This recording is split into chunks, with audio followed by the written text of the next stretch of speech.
الہی تیری خاطر ہو، الہی تیری خاطر ہو، میرا جینا میرا مرنا الہی تیری خاطر۔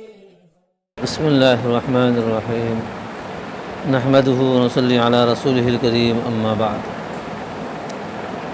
اعوذ باللہ من الشیطان الرجیم، بسم اللہ الرحمن الرحیم، وعلی الثلاثة الذین خلفوا حتی اذا ضاقت علیہم الارض بما رحبت وضاقت علیہم انفسهم وظنوا ان لا ملجأ من اللہ الا الیہ ثم تاب علیہم لیتوبوا ان اللہ هو التواب الرحیم۔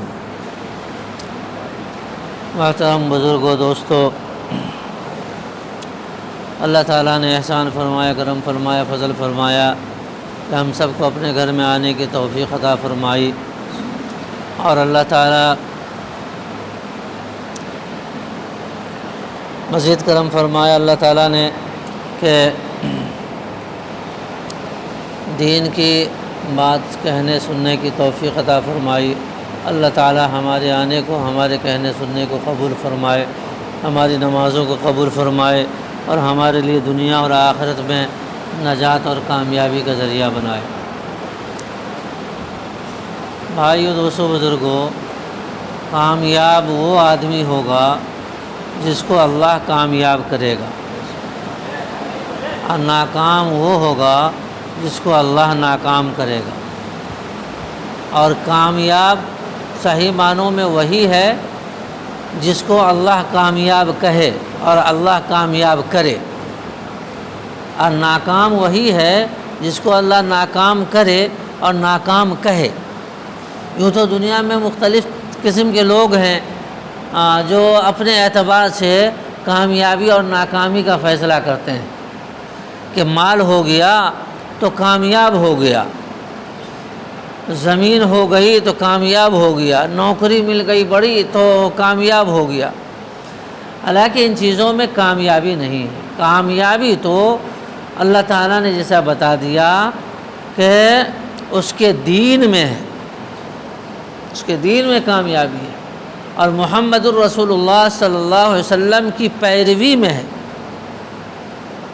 اس کے باہر کامیابی نہیں ہے۔ بہت بڑی حکومت مل گئی، کامیاب ہو گیا، دھوکہ ہے۔ فرعون کو بڑی حکومت ملی تھی، لوگوں کو مار دیتا تھا، جس کو چاہتا تھا قتل کر دیتا تھا۔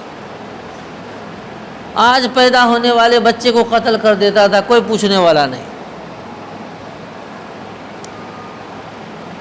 شداد کے پاس بڑی حکومت تھی، سونے چاندی کی جنت بنائی تھی، اس نے صحیح معنوں میں جنت بنائی تھی۔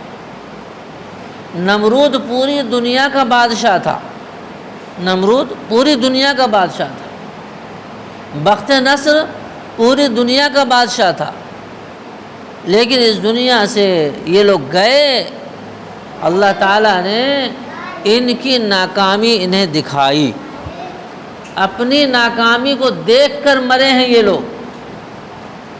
فرعون کو اللہ نے بادشاہت کے نقشے میں ناکام کیا ہے۔ شداد،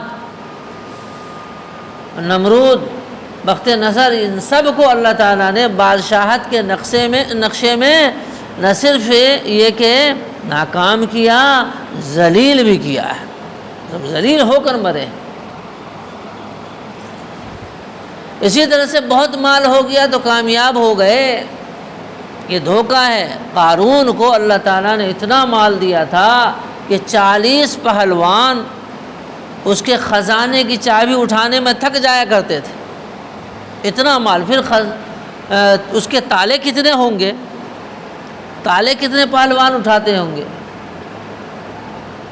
پھر دروازے کتنے پہلوان اٹھاتے ہوں گے، اور پھر خزانے کو کتنے پہلوان اٹھاتے ہوں گے۔ اتنا مال اللہ نے دیا، لیکن اس دنیا سے گیا تو ناکام ہو کر گیا، ذلیل ہو کر گیا، اپنی ناکامی پر روتا، گڑ گڑاتا، چلاتا ہوا زمین کے اندر دھسا، اور قیامت تک دھستا جائے گا۔ تو مال میں ناکامی نہیں ہے، یہ دھوکہ ہے۔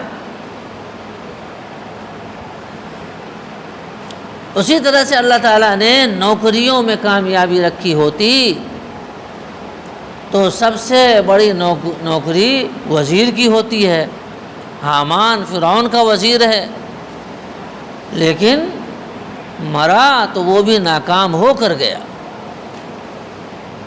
تجارت میں کامیابی ہے، بہت بڑے بڑے تاجر اس دنیا سے چلے گئے، ناکام ہو کر گئے۔ کامیاب ہو کر وہی گیا جو اپنی زندگی میں دین لے کر گیا ہے، محمد الرسول اللہ صلی اللہ علیہ وسلم کی اتباع کر کے گیا ہے۔ اللہ نے اس کی کامیابی کی گارنٹی دی ہے۔ تو آدمی اپنی زندگی کو درست کرے، شروع کرے، تو اس کے لیے توبہ ہے۔ توبہ کے متعلق جو ہے پچھلے ہفتے بیان ہوا تھا کہ توبہ کیا ہے، توبہ کتنی ضروری ہے۔ کہ جب بات بگڑتی ہے تو کچھ کام نہیں آتا، کچھ کام نہیں آتا۔ گھر ہی میں آپ دیکھ لیں، گھر میں ماں باپ ناراض ہوں، ماں باپ ناراض ہوں، ایک بار جا کر کہہ دیں کہ معاف کر دیجیے غلطی ہو گئی، فوراً معاف کر دیتے ہیں۔ راستے میں جا رہے تھے، ایک دوسرے سے ٹکرا گئے، تو اب اس کی غلطی نکالنے لگیں گے تو لڑائی ہو جائے گی۔ دکھتا نہیں، سوچتا نہیں، سنتے نہیں، اس میں جھگڑا ہو جاتا ہے۔ ہماری غلطی ہو نہ ہو، ہم کہنے کہ بھائی معاف کرنا، غلطی ہو گئی۔ جب آدمی اپنی غلطی مان لیتا ہے تو دوسرا جو ہے اس کو معاف کر دیتا ہے، اس کا دل نرم ہو جاتا ہے، بگڑتی ہوئی بات بن جاتی ہے۔ دنیا میں بہت سے بیوقوف بھی ہوں گے جو معافی مانگنے پر معاف نہ کریں، لیکن کوئی بھی دنیا میں کوئی عقل مند آدمی ایسا نہیں ملے گا آپ کو جس سے آپ معافی مانگیں اور وہ کہے کہ ہم معاف نہیں کریں گے۔ تو معافی مانگنے سے بات بن جاتی ہے۔ تو اللہ تعالیٰ سے معافی مانگنا یہ توبہ ہے کہ اے اللہ، ہم نے جو اب تک زندگی گزاری تیری نافرمانیوں میں گزاری، تیرے نبی صلی اللہ علیہ وسلم کے طریقے سے ہٹ کر گزاری، اب توبہ کرتے ہیں۔ توبہ کے مطلب لوٹنا، توبہ کے مطلب لوٹنا۔ تو جدھر ہم جا رہے تھے اب ادھر سے ہم لوٹ کر ہم آپ کی طرف آتے ہیں۔ تو اس کے لیے علماء کرام بتاتے ہیں کہ 3 شرطیں ہیں اور 3 کیفیتیں ہیں۔ 3 شرطیں پوری کی جائیں اور 3 کیفیتوں کے ساتھ توبہ کی جائے، تب تو توبہ ہے۔ ورنہ توبہ جو ہے یہ ادھوری ہے، ادھوری توبہ ہے۔ اب شرطوں میں سے پہلی شرط یہ ہے کہ جو گناہ کر رہا تھا، جو غلطی کر رہا تھا، اس کو چھوڑ دے، اس کو چھوڑ دے۔ اور دوسری شرط یہ ہے کہ جو کر رہا تھا اس پر شرمندہ بھی ہو کہ برا کیا، غلط کر رہے تھے، شرمندہ ہو۔ جیسے حضرت آدم علیہ السلام سے غلطی ہوئی تو اتنے شرمندہ ہوئے کہ 40 برس تک آسمان کی طرف نظر نہیں اٹھائی، آسمان کی طرف نہیں دیکھا۔ تو ندامت ہو، حدیث میں ہے الندم توبۃ، کہ شرمندہ ہو جانا، نادم ہو جانا، یہ بھی توبہ ہے، یہ بھی توبہ ہے۔ اور تیسری شرط یہ ہے کہ دوبارہ پھر وہ گناہ نہ کرنے کا پکا ارادہ ہو۔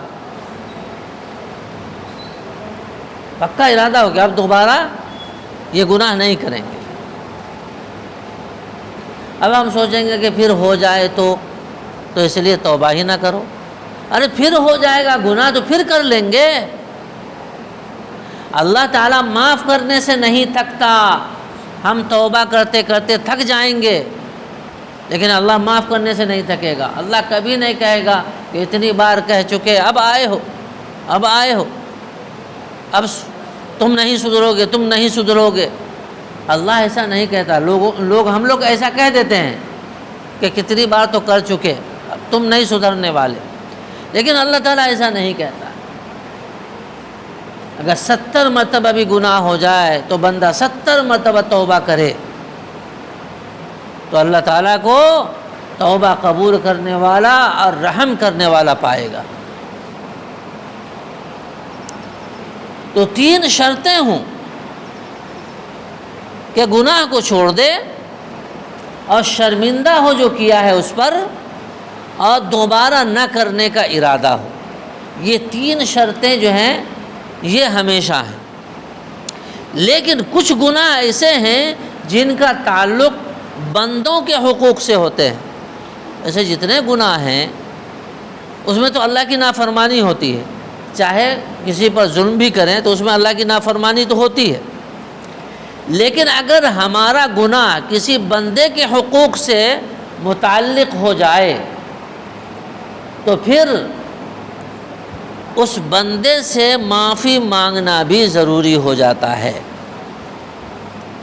اب جیسے کسی نے کسی کو مارا، توبہ کرے گا تو اللہ تعالیٰ کے نزدیک جو نافرمانی ہوئی ہے وہ تو معاف ہو جائے گی، لیکن جو اس کو تکلیف ہوئی ہے، اس پر ظلم ہوا ہے، اس کو اللہ معاف نہیں کرے گا تب تک جب تک مظلوم معاف نہ کرے۔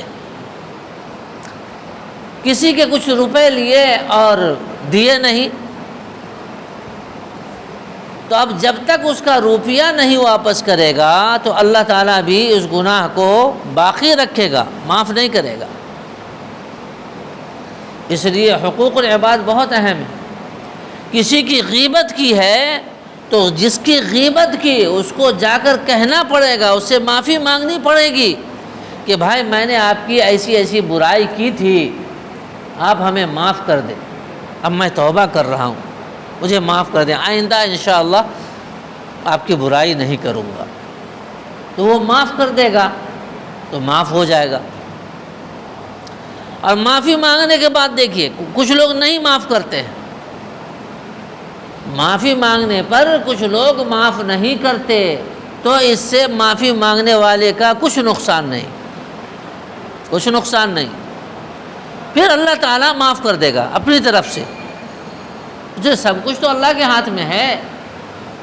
یہ اتنا اختیار جو بندے کو دیا ہے اللہ نے امتحان کے لیے دیا ہے کہ دیکھیں تمہارے اندر شرافت کتنی ہے، تم اپنے بھائی کو معاف کرتے ہو یا نہیں کرتے ہو۔ اگر معاف کر دیتا ہے آدمی تو شریف ہے، عقل مند ہے، اور نہیں معاف کرتا ہے تو بے وقوف ہے، کمینہ ہے۔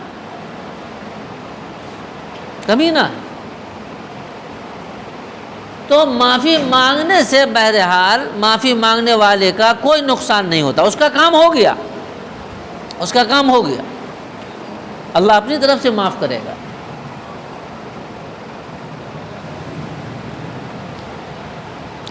تو یہ 4 شرطیں کل ملا کر ہو جاتی ہیں۔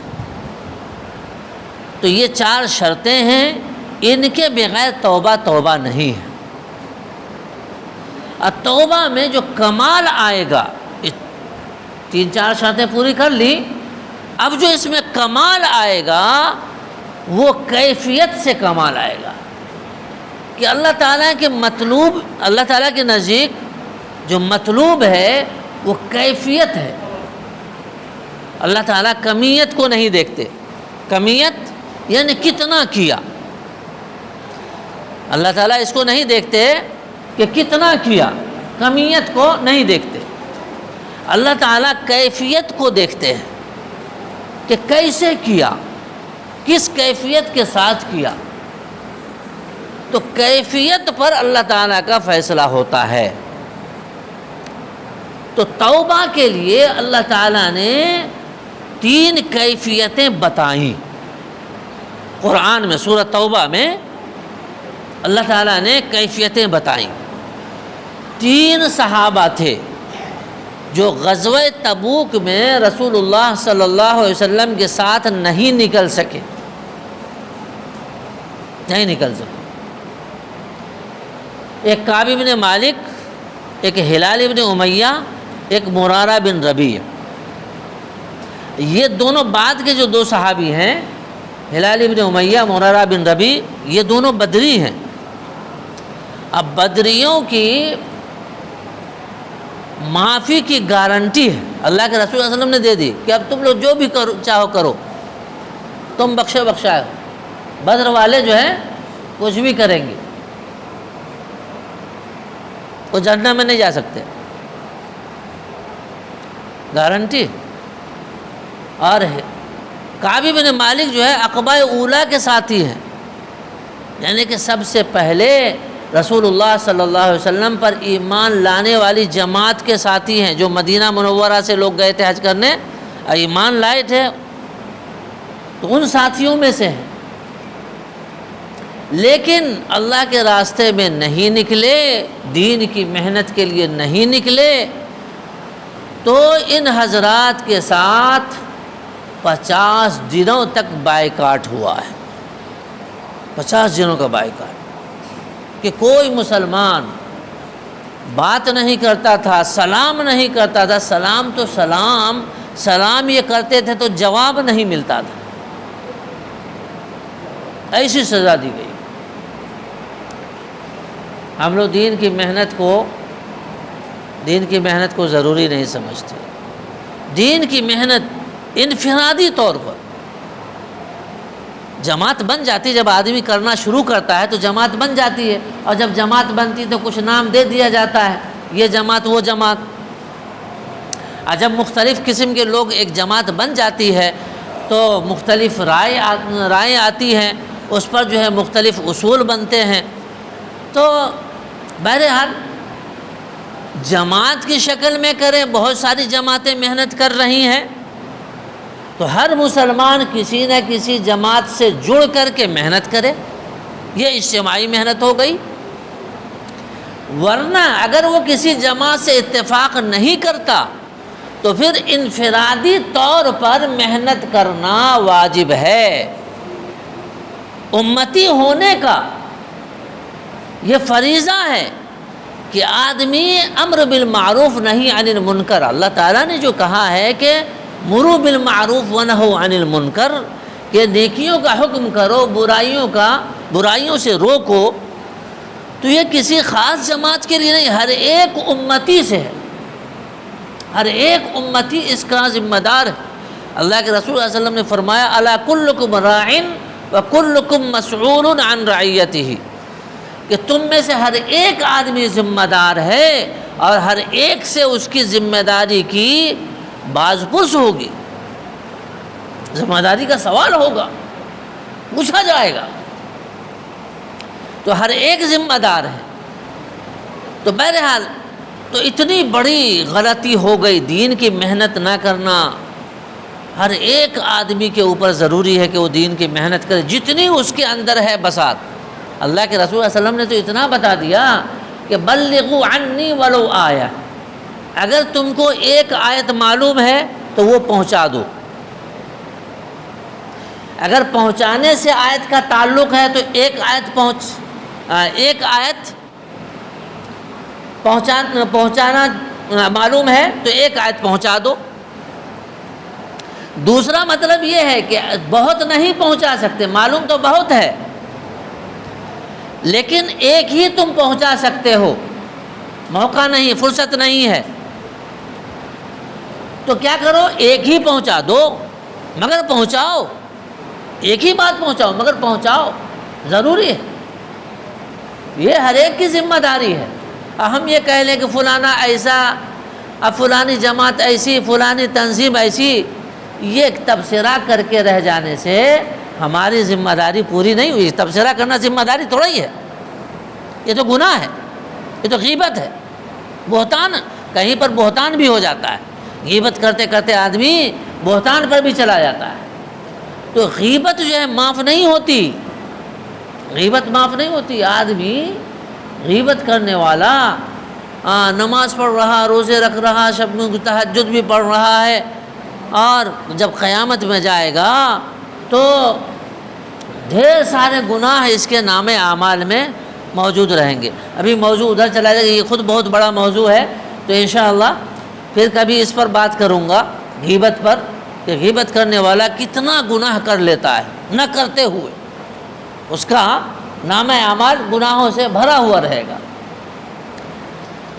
تو میں یہ عرض کر رہا تھا کہ 3 کیفیتیں ہیں، یہ تینوں صحابیوں کی جو کیفیت تھی، وہ 3 کیفیتیں اللہ تعالیٰ کو مطلوب ہیں، اسی لیے تو اللہ تعالیٰ نے قرآن میں ذکر کیا۔ تو کیا فرمایا اللہ تعالیٰ نے؟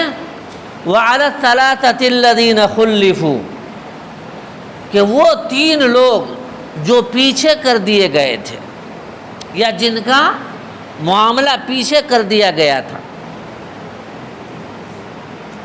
اچھا دیکھیے، یہ لوگ پیچھے رہ گئے تھے، لیکن اللہ تعالیٰ نے یہ نہیں کہا کہ جو پیچھے رہ گئے تھے، اللہ نے یہ کہا کہ پیچھے کر دیے گئے تھے۔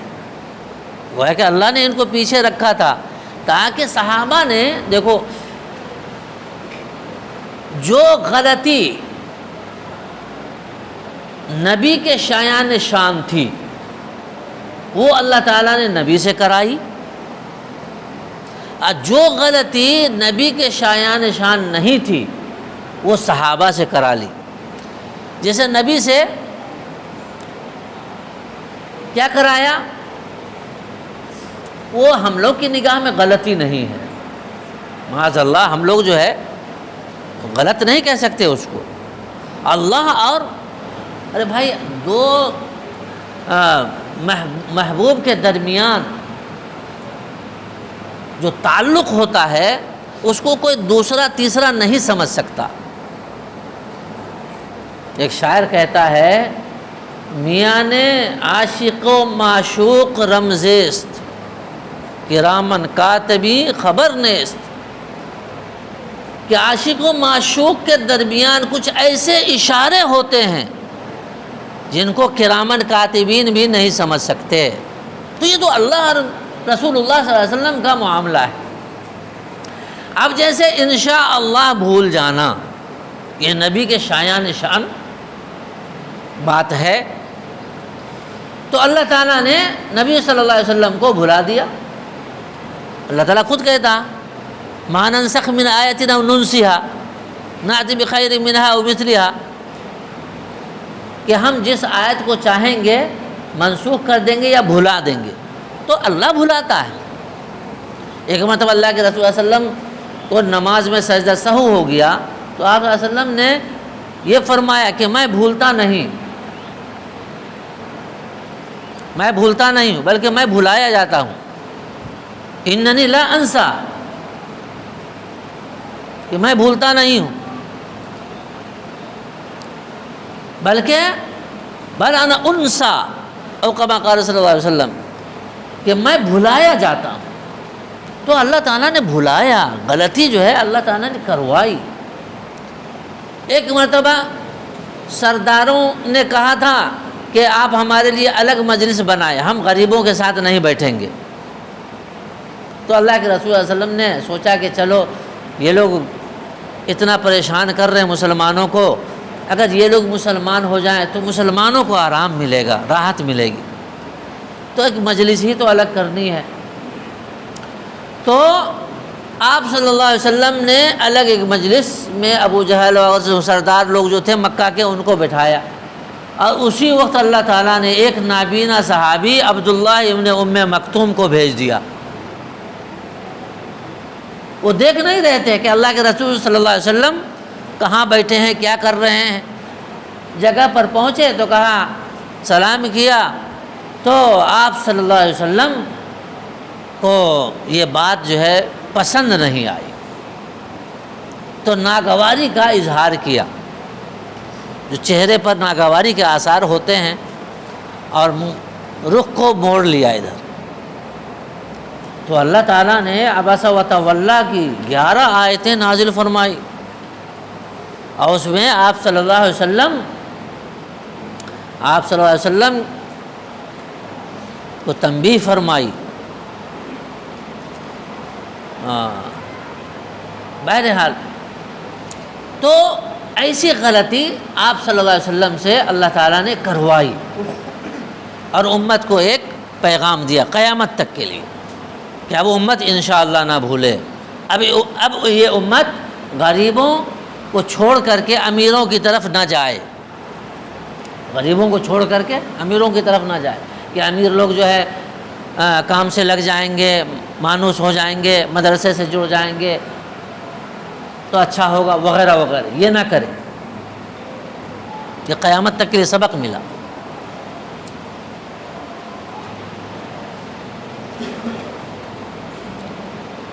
تو ایسی غلطی جو آپ کے شایان شان نہیں تھی وہ صحابہ سے کرائی، جیسے چوری کرنا آپ کے شایان شان نہیں ہے، لیکن چوری پر ہاتھ کاٹا جاتا ہے، امت کے سامنے نمونہ کیسے آئے گا؟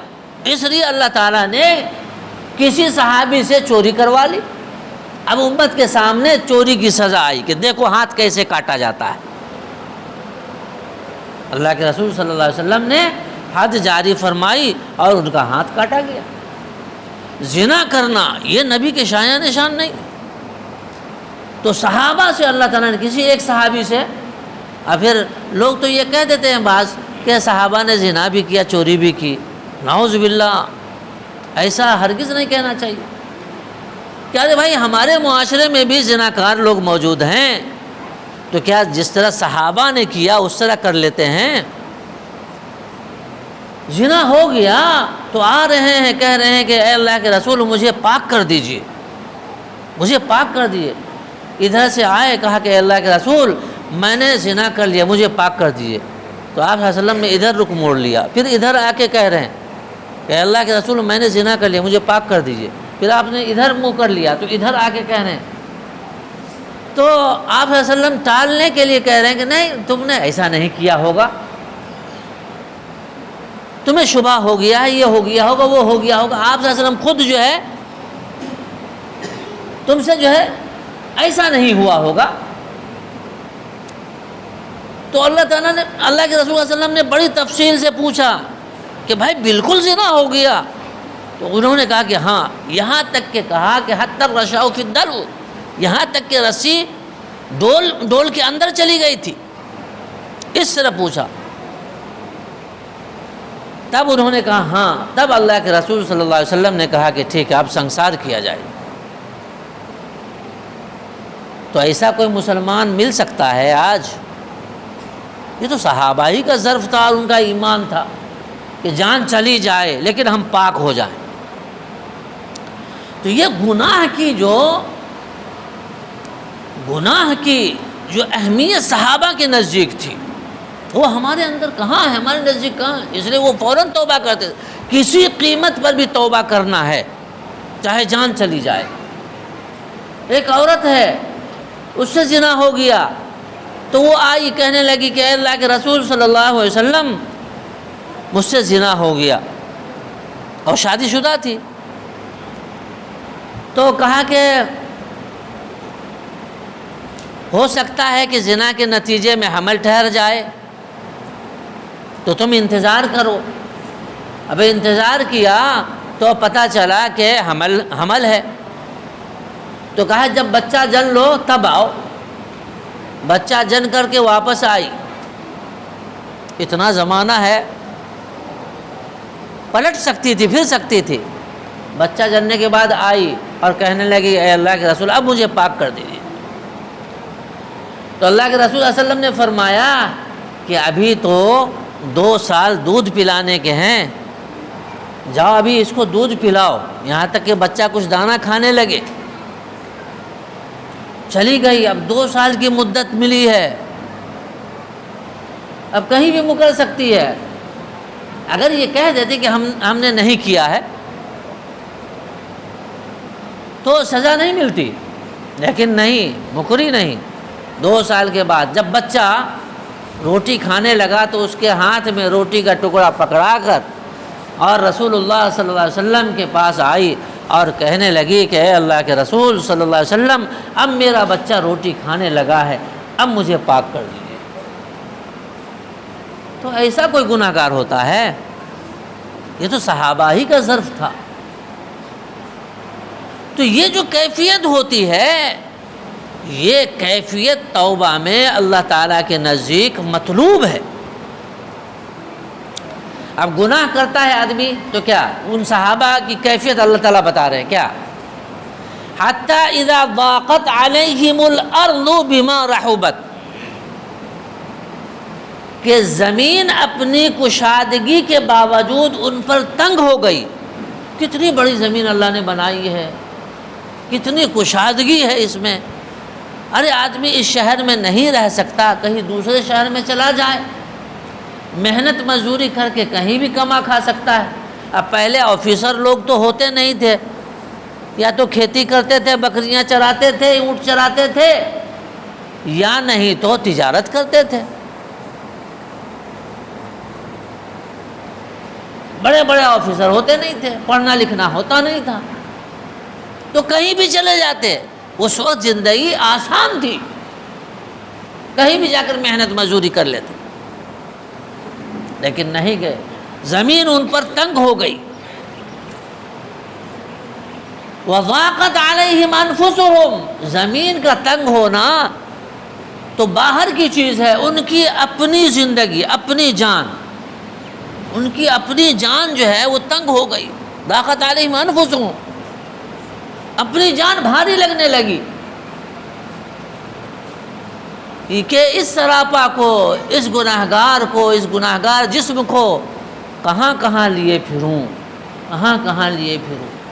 اللہ کی نافرمانی ہو گئی اور اللہ کی زمین پر اس جسم کو لے کر چلوں پھروں، اللہ کی ہوا میں سانس لوں، اللہ کا دیا ہوا پانی پیوں، اللہ تعالیٰ کا دیا ہوا کھانا کھاؤں، لقمے اٹھاؤں، پھل کھاؤں، تو جان بھی بھاری لگنے لگی کہ یہ جان اس قابل ہے کہ جس نے اللہ کے حکموں کو توڑا ہو، یہ اللہ کی بنائی ہوئی روٹی کھائے، اللہ کا نازل کردہ پانی پیے، اللہ کی ہوا میں سانس لے، اللہ کی زمین پر چلے پھرے، اس کو حق نہیں ہے۔ تو ضاقت علیہم انفسہم، اپنی جان جو ہے ان کو بھاری لگنے لگی، تنگ ہو گئی جان ان کی۔ وَظَنُّوا أَن لَّا مَلْجَأَ مِنَ اللَّهِ إِلَّا إِلَيْهِ، اور اس بات کا یقین کر لیا کہ اب اللہ تعالیٰ کے سوا کوئی ٹھکانہ نہیں ہے، کہ نجات ملے گی، ٹھکانہ ملے گا تو بس اللہ تعالیٰ ہی کی طرف ملے گا، اس لیے چلو اللہ کی طرف لوٹ چلو، اللہ سے توبہ کر لو، اللہ معاف کرنے والا ہے۔ تو اللہ تعالیٰ نے کیسا معاف کیا؟ اللہ نے معاف کر دیا۔ 50 دنوں تک بائیکاٹ تو رہا، یہ بتانے کے لیے کہ دین کی محنت کتنی ضروری ہے امت پر۔ پھر اللہ تعالیٰ نے توبہ قبول فرمائی 50 دنوں کے بعد، اور کسی گناہ پر ایسا نہیں ہوتا ہے، اور کسی گناہ پر ہوا بھی نہیں ہے۔ 50 دن تک بائیکاٹ کہ اللہ کے رسول صلی اللہ علیہ وسلم نے بھی سلام کا جواب نہیں دیا ہے کسی بھی گناہ پر۔ دین کی محنت نہ کرنا، میرے دوستو بزرگوں، اگر دین کی محنت نہیں کریں گے تو دنیا میں جتنے بسنے والے لوگ ہیں سب دین سے دور چلے جائیں گے، یہاں تک کہ ہمارے اپنے بھی نہیں بچیں گے۔ ہمارے بچے دین کیسے سیکھیں گے جب ہم دین پر رہیں گے؟ ہمارے محلے والے دین کیسے سیکھیں گے جب ہم دیندار بن کر، ہمارے بچے دیندار بن کر کے محلے میں چلیں گے پھریں گے؟ اور باہر کے لوگ، ہمارے محلے کے علاوہ لوگ کیسے دیندار بنیں گے جب ہمارے محلے کے لوگوں کو دین پر چلتے پھرتے دیکھیں گے؟ تو دین کی محنت ہم کریں، اس کی جو ہے شروعات ہے توبہ سے، توبہ کہ ہم اب پلٹ آئے ہیں، اب جو ہے ہم اللہ کی نافرمانی نہیں کریں گے، اللہ کے حکموں پر چلیں گے اور رسول اللہ صلی اللہ علیہ وسلم کی سنتوں پر چلیں گے۔ سب سے بڑی سنت جو ہے جس کے لیے اللہ تعالیٰ نے 1.25 لاکھ نبیوں کو بھیجا، وہ دین کی محنت ہے۔ دین کی محنت ہر شخص جس طرح ہو، جس طرح اس کو پسند ہو، وہ کچھ نہ کچھ محنت کرے، اکیلے کرے، اکیلے کرے، کسی جماعت سے کسی شخص سے اتفاق نہیں رکھتا، اکیلے کرے، یا جس جماعت میں ہے اسی جماعت میں کرے، اسی جماعت کو لے کر کرے، سب کی ذمہ داری ہے۔ تو میرے دوستوں بزرگوں، یہ دین کی محنت ہماری ذمہ داری ہے، تو یہاں سے ہم محنت کو شروع کریں، یہ ہماری توبہ کی شروعات ہے۔ تو یہ سب سے بڑی محنت، اور سب سے چھوٹی محنت کیا ہے؟ چھوٹی چھوٹی باتیں جس پر ہمارا دھیان نہیں جاتا۔ مثال کے طور پر آج جو ہم کرتا پہنتے ہیں، ہندوستان میں معاشرے میں رہ کر کے جو ہے بہت ساری چیزیں غیر محسوس طریقے پر ہمارے معاشرے میں داخل ہو گئی، تو بہت ساری مسلمان عورتیں سندور بھی پہننے لگی، ناک کان چھداتی ہیں، تو کان تو چلو دونوں طرف چھدا لیتی ہیں، ناک چھداتی ہیں تو بائیں طرف چھداتی ہیں۔ حالانکہ زینت کی چیز ہے، زینت کی چیز جو ہے مسلمان عورتوں کی پہچان کیا ہونی چاہیے کہ وہ دائیں طرف چھدائے اور دائیں طرف زیور پہنے۔ اچھا، یہ کرتا ہم لوگ بناتے ہیں تو عام طور پر کرتا جو ہے ہندوستان میں پتہ نہیں کیا کسی سازش کے تحت، حالانکہ جو اس طرح بائیں کو اوپر کیا گیا ہے وہ دائیں کو بھی اوپر کیا جا سکتا تھا، لیکن بایاں ہی کو اوپر کیوں کیا جاتا ہے؟ کرتا میں، کوٹ میں، شیروانی میں، صدری میں کیوں کیا جاتا ہے؟ اس لیے کہ اسلامی طریقہ ہے کہ دایاں اوپر رہے گا۔ نماز میں ہم ہاتھ باندھتے ہیں تو داہنا ہاتھ اوپر ہوتا ہے، مرد بھی اوپر باندھتا ہے، اور عورتیں جو ہیں وہ سینے پر باندھتی ہیں تو ان کا بھی ایسے ہتھیلی پر ہتھیلی رکھتی ہیں ایسے۔ ہم لوگ تو مرد تو گٹا کو ایسے پکڑتے ہیں، 3 انگلی یہاں اور ناف کے نیچے، عورتیں جو ہے ہتھیلی پر ہتھیلی رکھ کر کے ایسے نیت باندھے گی اور یہاں رکھیں گی، لیکن پھر بھی داہنا ہی ہاتھ اوپر ہے۔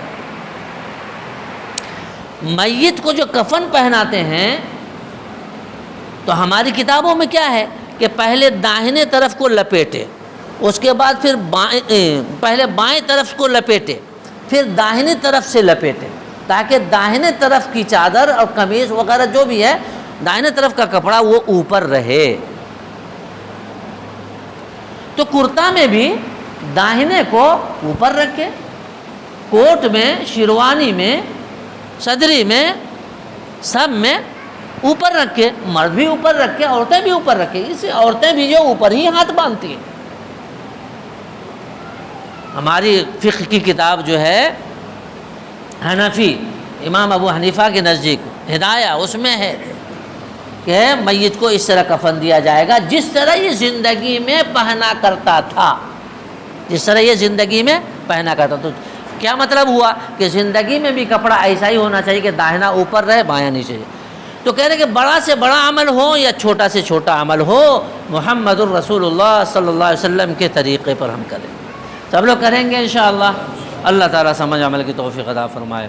وآخر دعوانا الحمدللہ رب العالمین۔